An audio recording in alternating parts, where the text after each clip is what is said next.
welcome back to All About ABA. I'm a Bcba and today I'm going to be sharing my study tips for the Bcba exam. Stay tuned. If you haven't already done so, please go watch the last video we uploaded on our channel. It's by our very own Bcaba and her study tips for the Bcaba exam.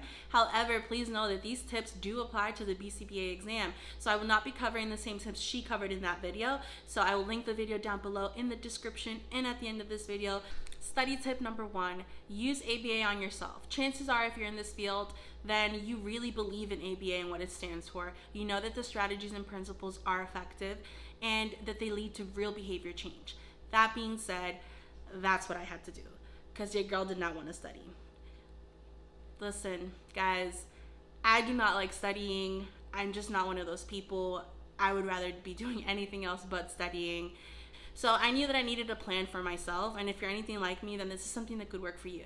I used the behavior contract, and I put reinforcement and punishment within my contract, and of course, like any good behavior contract, you need to have an accountability partner. So my husband, who was then my boyfriend, he was my accountability partner, and we both signed it and everything just to make it legit. And in that contract, it stated that if I did not wake up and study the minimum amount of time that I set for myself, then that would mean that him and I were not allowed to hang out that weekend or that day. So I would lose time, and I'm a huge quality time person. Now at the same time, reinforcement wise, I love chips. That's like my favorite snack in the entire world, and I know you shouldn't be eating it too much, so I don't. I knew that the study period was going to be a short amount of time, and I was like, okay, I'm going to use this as a reinforcer for myself. So if I did wake up and study, then I knew that I would get my chips and I would get to spend time with my boyfriend, and those were like my two highest reinforcers at that time. So what can I say? It worked for me. Find what works for you though and stick to it. Tip number 2, put up flashcards on your walls, on your doors, on your fridge, on your pantry, on your microwave, on anything that you use often. So this is what I did, and I kind of just set rules for myself. So if I was gonna walk into a room, my flashcards either had the definition face up or the term face up, so I would have to guess one of the other before I could either enter the room or open the fridge or use the microwave. And it got a little bit annoying, but I really feel like it helped, because once I realized that I like mastered those terms and like I was like, all right, I got this one, like I know, I would just switch them out for like different flashcards. It was really helpful because just seeing the terms constantly around when I was walking in the house, it just helped them like stick. And when I had the term face up, I would use all of the AKAs on that flashcard. And so just constantly seeing that like, okay, this term is the same as this, is the same as that, was super helpful for me. Study tip number 3. If you're anything like me, then you probably love going on social media and scrolling through your phone, Instagram, Facebook, TikTok, Snapchat, whatever it may be. One of the things that I did was I followed a ton of ABA Instagram accounts. I followed different pages on Facebook and deleted any other social media app that I could not benefit from.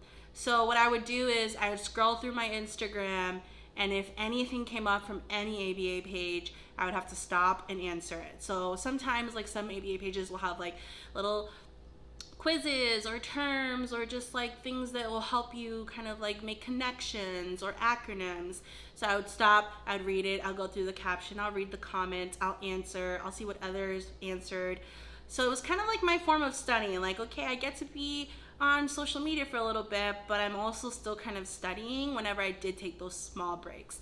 It's important to set time limits to your social media use when you're studying for your exam, just because time can just go by so quickly.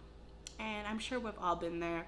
But same thing on Facebook. I use a lot of Facebook pages, so shout out to ABA Study Group. That was an amazing one. And on Instagram, ABA Wizard and Study Notes ABA were two of my favorite Instagram accounts to follow. This is definitely not sponsored, just me being honest.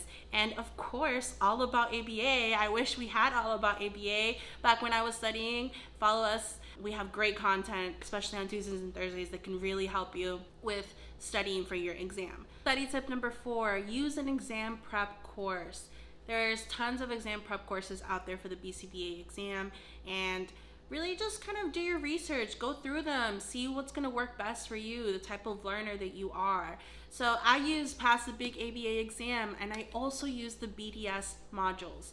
Personally, for me, the BDS modules didn't quite work, just because if I answered a question wrong, I wanted to know why it was wrong, and sometimes it does give that little description. However, I didn't feel like that was enough for me. Pass the Bcba exam was great. It had this wonderful manual that I have here and a ton of flashcards, as you can see right here. You also get mock exams, time with your instructor on a weekly basis. I even got a one-on-one phone call to get any of my personal questions answered, and I just felt like it was really useful and helpful for me. It also just helped me be really confident in that my answers were correct. Study tip number 5, use antecedent manipulations.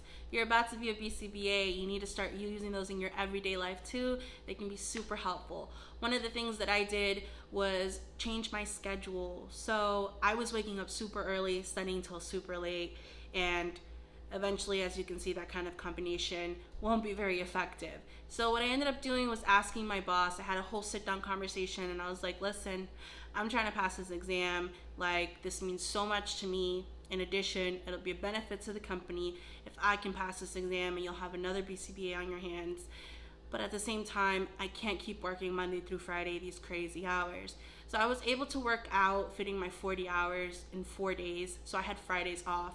And I would take that time and just study. Like, it was so helpful to just have one day where I could just really focus. Of course, I was studying on the weekends too, but not having to go to work really cleared up a lot of time, and, you know, being able to study. One of the other things that I did was that I would embed studying into my preferred activities. So I lived with 2 of my college best friends, and of course, like, I love hanging out with my girls. So I would embed studying into that, and they were the best. So they would help me study, and we would all just sit in my room and would chat a little bit, but then at the same time they'll pull out a flashcard and they'll ask me to define it, or they'll ask me to say what the term is after reading the definition. And that really helped me. And it's really important to have a support system like that in your life while you're studying, because it makes all the difference. Now, we didn't have this back when I was studying, but it is something that exists today. If you have an iPhone, set time limits on your apps, whether it's like your Instagram app or your Facebook app or some other type of app that you constantly use on your phone. Set a limit to it. No more than 10 minutes, no more than an hour a day, so that you know you haven't been wasting valuable study time. Lastly, take care of yourself. Self-care is so important. There's no way that you're going to remain on task. There's no way that you are going to be following through with your study plans if you're stressed and tired and mentally drained. So make sure that you're carving out time to do what you love, to spend time with those that you love, and also to have a little bit of fun. Those are all of my study tips. Thank you so much for watching.